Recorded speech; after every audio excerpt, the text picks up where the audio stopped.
Welcome to Learning Management System, Commissionerate of Collegiate Education, Vijayawada, Andhra Pradesh. Myself, Indravati, Assistant Professor in Biotechnology, KVR Government College for Women, Autonomous, Kurnool. Dear learners, the subject Recombinant DNA Technology is made easy for you. Do follow all my video lessons to cover different topics related to this subject. Dear learners, today we will be talking about gene transfer, in particular the biological methods. In this session, we will be learning about the indirect method of gene transfer and how you are using different types of biological agents to transfer genes in plants, that is in particular agrobacterium mediated gene transfer, and in animals how you use embryonic stem cells and retrovirus to transfect the cells, animal cells, and then limitations and advantages of these methods. Dear learners, let's study about the gene transfer methods used in the production of transgenic animals. You know that there are two methods. One is direct gene transfer and another one is indirect gene transfer.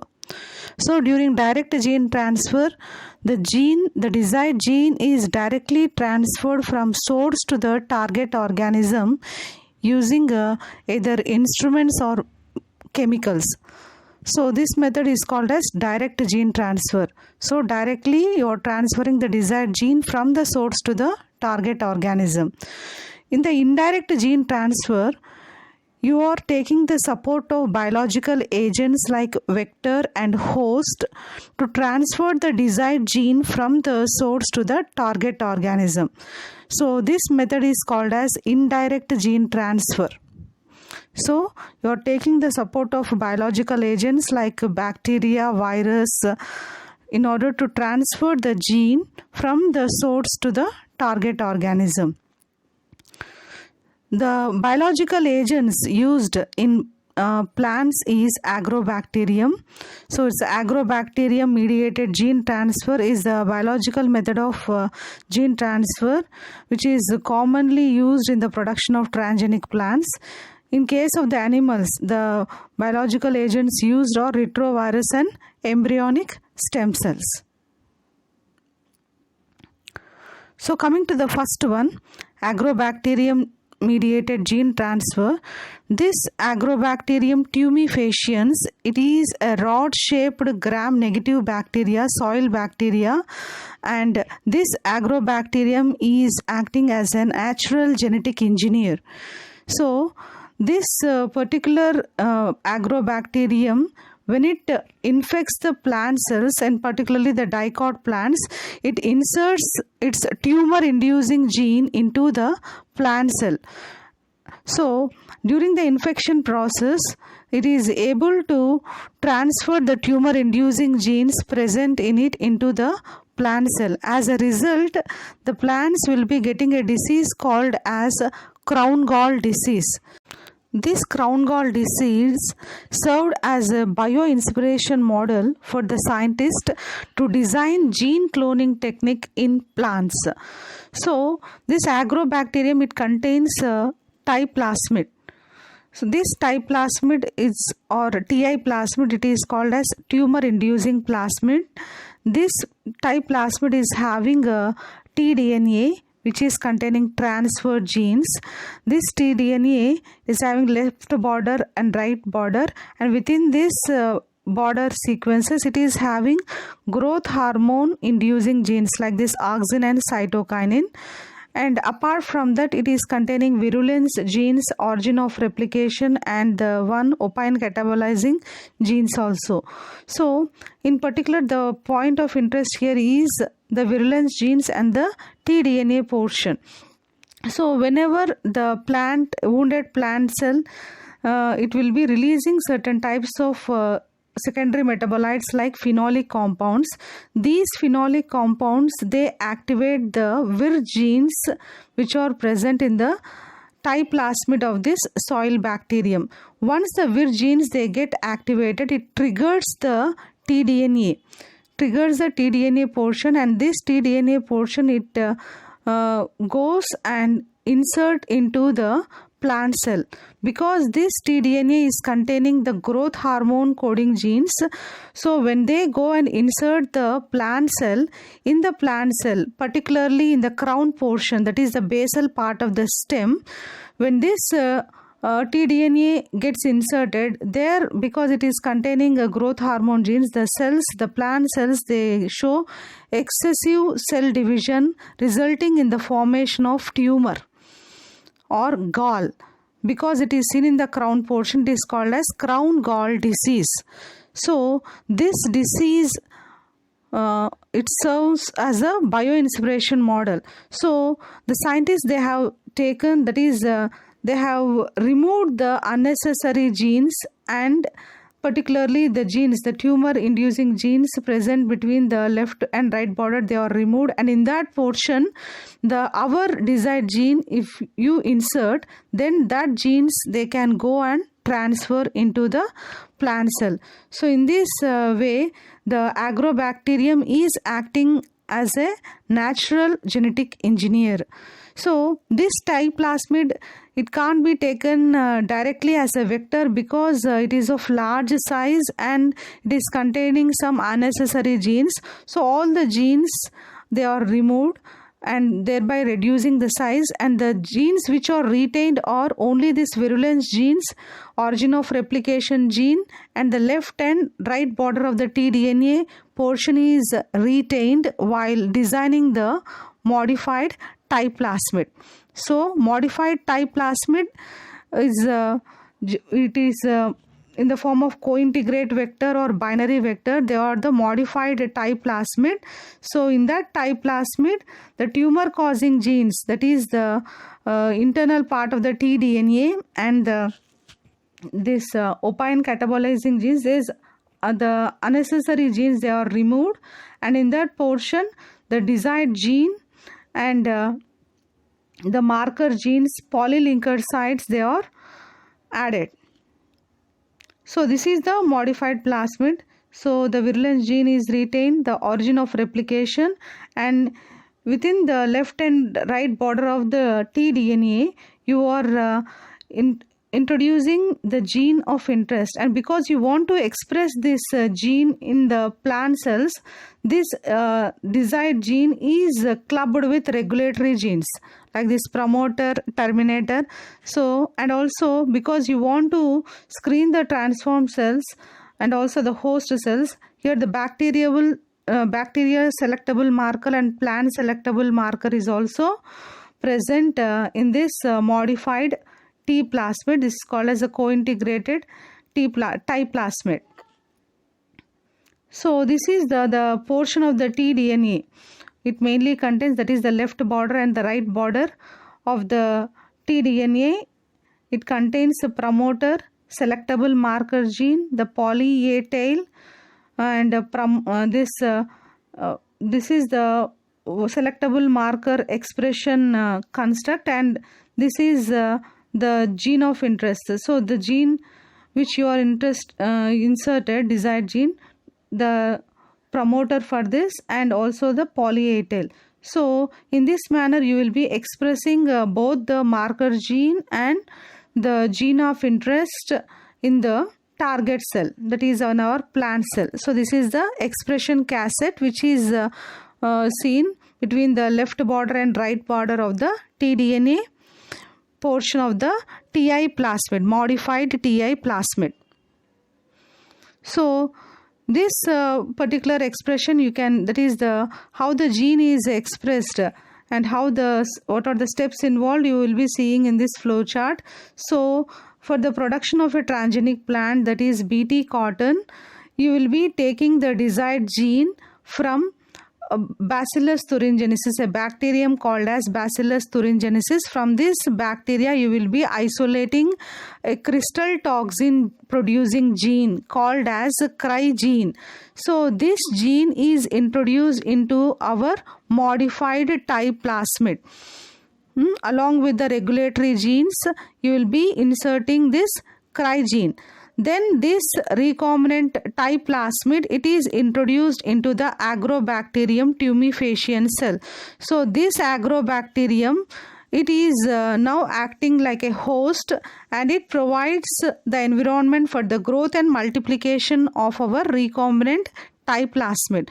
So then this agrobacterium cell, so that is the agrobacterium cells, now they are called as transformed agrobacterium, because they are containing the agrobacterium cells, now they are containing this recombinant type plasmid. So when these agrobacterium cells are transformed, these cells, they are co-cultivated or they are mixed with the cotton plant material, like this callus or immature embryos of the cotton plant. They are mixed or co-cultured with this agrobacterium cell.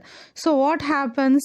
So that is whenever you are co-culturing this particular agrobacterium cells and the cotton plant material, the gene which is present, because the Cry gene which is present in this type plasmid, it will be going and inserted into this particular this is the plant cell.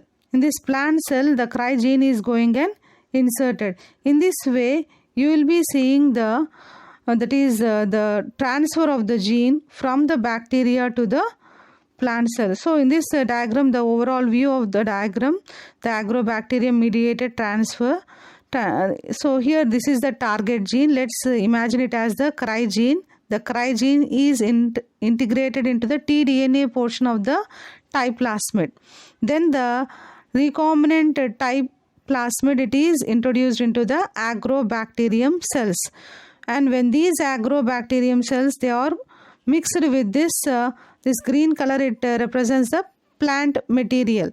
So when they are mixed with this plant material, the gene transfer will have taken place, and if you provide appropriate environment for the growth of these plant cells in the lab, they get this multiplied, and you will be seeing the transformed plants.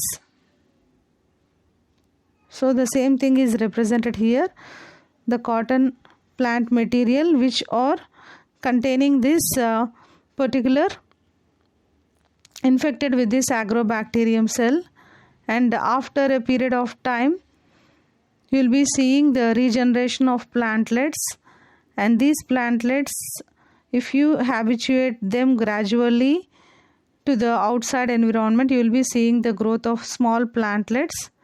And all these plants, now they are having the ability to produce this crystal toxin protein, because you are inserted this Cry gene in the cotton plant material. So this cotton plant is now having the ability to produce the crystal toxin in each and every part of its plant. So when the insect, that is this bollworm larva, it comes and infects the plant material, so the toxin, it enters into the plant body and it gets killed. Coming to the gene transfer methods in animals, the first one is the embryonic stem cell mediated gene transfer. So these embryonic stem cells, they are present in the inner cell mass of early stage embryos, that is the blastula stage embryos. So these embryonic stem cells, they are isolated, and the stem cells, they are subjected to transfection, that is the transgene is inserted either by using the microinjection or by means of chemicals. The embryonic stem cells are subjected to transfection. Then you will be screening the transformed embryonic stem cells, and they are enriched in a medium. So later, these transfected embryonic stem cells, they are introduced into another blastocyst embryo. This blastocyst embryo is then implanted into the uterus of a pseudo-pregnant mother or a foster mother. After gestation period, this in the F1 generation, you will be seeing the production of transgenic animals. So this can be tested, that is the expression of this transgene is tested by analyzing the tissue of the animals, that is the tail portion, and it acts as the transgenic founder. And because these stem cells, they colonize that is the transgene, it colonizes the host embryo, they contributes to the germ line, and you'll be seeing the expression of this gene in further generations, next generations also. Next, coming to the second method, that is retrovirus mediated gene transfer.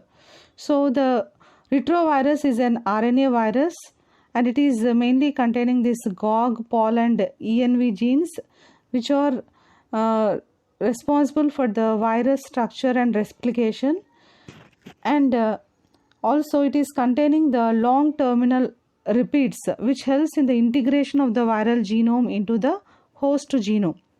So the recombinant vector, that is this is the natural genome, natural viral genome. Here these genes, that is the genes which are not necessary for us, they are removed, and in those place our desired gene is inserted. That is the GOG, POL and ENV genes, they are removed and they are replaced by the gene of interest, and the other portion of the viral genome which is retained is this LTRs, long terminal repeat sequences, because they help in integration of this genome into the host cells. Those sequences, they are retained. So in this manner the recombinant that is the vector genome is prepared, and this genome, it is encapsulated in protein coats using the help of packaging cells. At the end you will be getting a complete viable recombinant retrovirus which are having our desired gene, and these virus now they are ready to infect our target cells.